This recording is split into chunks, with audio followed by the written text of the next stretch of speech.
The Trevor Jackson Podcast. What's popping with y'all? What's popping with y'all today, man? So, after all the commotion, after all the frenzy, all the foolishness that was spewed on the internet, Birdman talking crazy, Nicki Minaj talking crazy, Juvie talking crazy about Lil Wayne being snubbed for his Super Bowl performance. Assumption is real. That's one of the four agreements. If you read the book, The Four Agreements, never assume. Don't never assume, man, because it can lead you it can lead you into some trouble, man.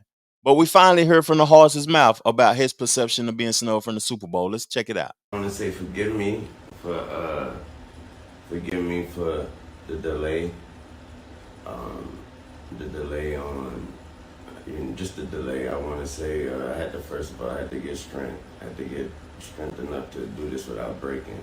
Um, I must say thank you. I must say thank you to every voice, every opinion, all the care, all the love, and the support out there. Your words turned into arms and it held me up when I try to fall back. Um,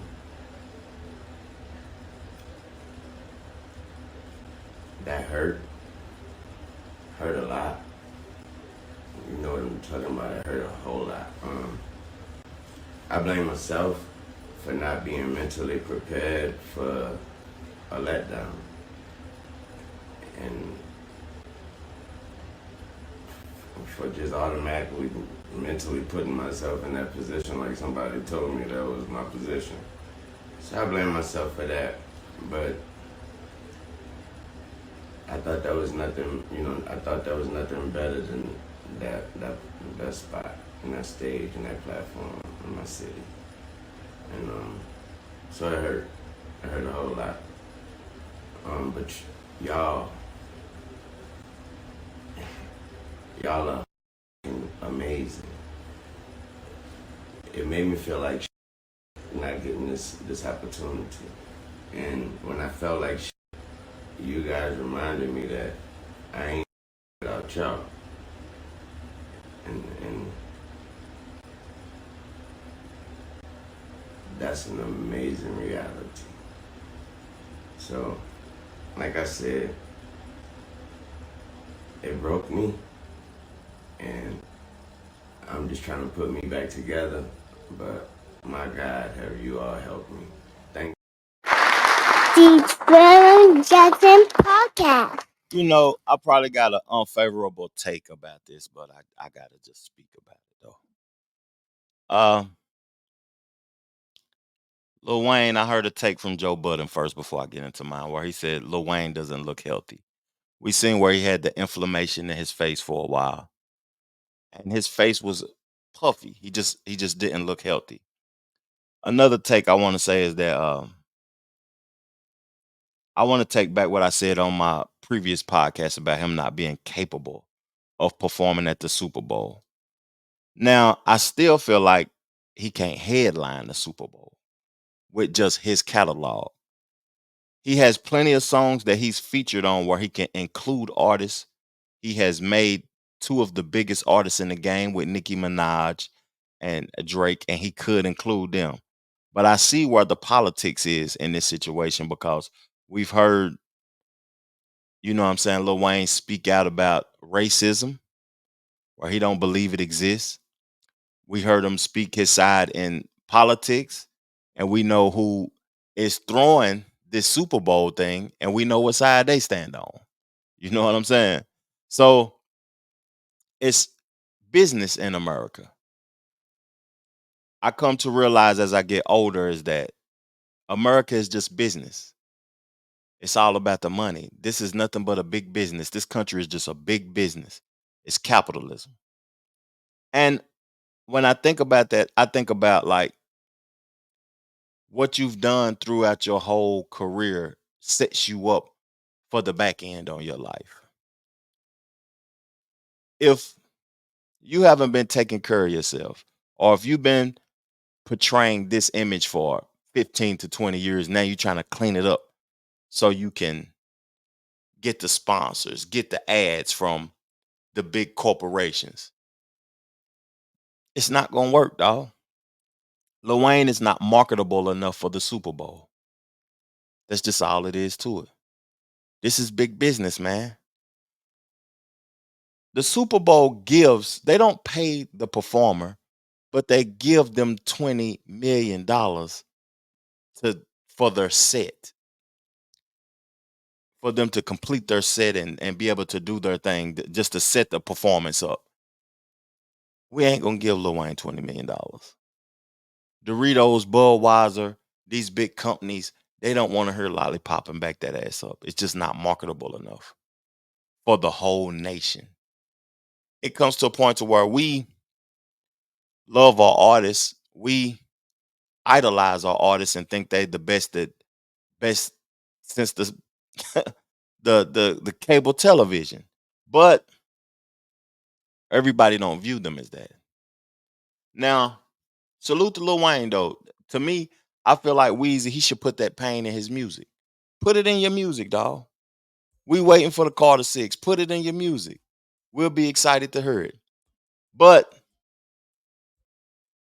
I want to close this out with something that I didn't talk about on my podcast. I want to talk about the Nicki tweets because Nicki Minaj, she was tweeting up something. And I just want to give a perception about those tweets and what I think about Nicki Minaj. Like, she's a big artist. She's the biggest female of all time. She's still selling more than any female rapper to date in her 40s. So I'm going to read these tweets and I'm going to give y'all a take on these tweets that she put out. Denying a young black man what he rightfully put into this game for no other reason but your ego. Your hatred for Birdman, Drake, and Nicki got you punished, Lil Wayne. Lil Wayne the GOAT. Nola, what's good? Eminem stood firm on having 50 Cent come out, a white man. Shit sad. House nigger things. She put nigger. But it's good. F them though. No loyalty. Well, them niggas will keep sunning you. Laughing my elf. Good ass. I don't know what all that is, man. She ain't spelling nothing right. But, it's two takes that she put in there because this is directed at Jay-Z. Obviously, it's directed at Jay-Z. So I seen 50 Cent on multiple platforms talking about like how Jay-Z didn't want him to be a part of their Super Bowl performance, but Eminem stood firm and made sure that he was going to be on it or he wasn't going to be on it. Now, your hatred for Birdman, Drake, and Nicki got you punished, Lil Wayne. He's talking about Jay-Z's hatred for Birdman, Drake, and Nicki. It's to a point to where I think like when you get those positions and you put yourself in position, it's just business. I don't think Hove even hate them.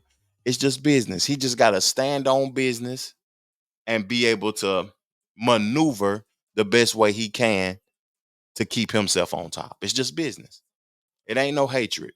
And you know, I think that all of this backlash hurt Lil Wayne more than it helped Lil Wayne for future references. That's just my perspective for future references because most people, if it was me, you know what I'm saying, I'd have been thankful for my people speaking out or whatever, but I would have tried to shut them down because all that complaining is gonna make them sponsors not want to be a part of what you got going on. Because you got to think about it, that rollout was for Kendrick. They done put millions in that rollout, and ain't nobody talking about Kendrick. Everybody talking about Lil Wayne. That's interesting. Let me read part two of the Nicki tweet. You can love and respect Kendrick and still love and respect Wayne. Even Kendrick love and respect Wayne. Every real rapper love and respect Wayne. Tonight is the night. The whole DMV area, I will see you soon. We will have a beautiful, magical, successful show. You know, Kendrick has said that little Lil Wayne is his favorite rapper. He has said that. So she has a point though, but I don't like when I think of the Super Bowl, I don't think of it as a local thing. And I don't think of it as a celebration of the past. I think of it as the hottest thing at the moment. You know what I'm saying? The hottest thing at the moment. The only time they made adjustment really probably was the Dr. Dre, Snoop Dogg, and all of that performance because it was in LA. But none of those people was actually from Los Angeles. You know, Dr. Dre is from the city of Compton. That's not Los Angeles. Kendrick is from the city of Compton. That's not Los Angeles.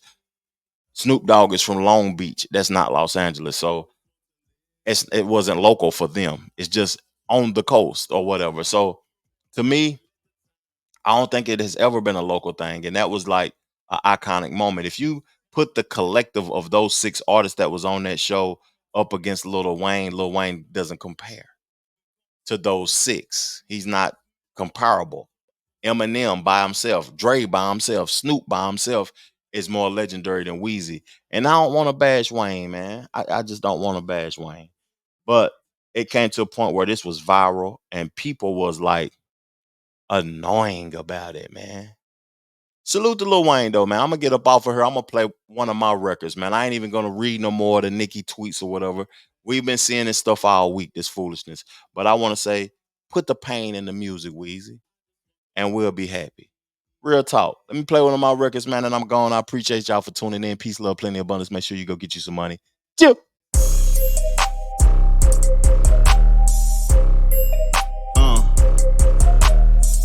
Yeah. There it go. Talk to him. Yeah. Talk to him. Let's do it. I woke up, got my hair plaited by my big sister. Known in the streets as the neighborhood pusher. Riding in that coupe, had to pick up my youngin'. He told me chasing $1 million, then ain't doing no frontin'. I told him I know that feeling when you gettin' that money. I had to get my car washed by my favorite junkie. Respected in the streets like that boy Big Meech. Headed out to Cashville to holler at Reese. Real talk, ain't nobody fucking with me. When I'm in LA, I tap in with Hop. I didn't have to check in cause I'm like, fuck the ops. I put it on my soul, I know that hating won't stop. I could never look at you pussy niggas as comp. We know the fake diamonds that you wearing is props. I only do the VVs, go comb at your BBs. Them niggas wanna be me, but really they can't see me now. It's just another day for a baller. It's just another day for a baller. It's just another day for a baller. I was riding in that old school Impala, sipping lemonade, grilling and playing spades. Earlier today a nigga made 100K, sipping lemonade, grilling and playing spades. Earlier today a nigga made 100K.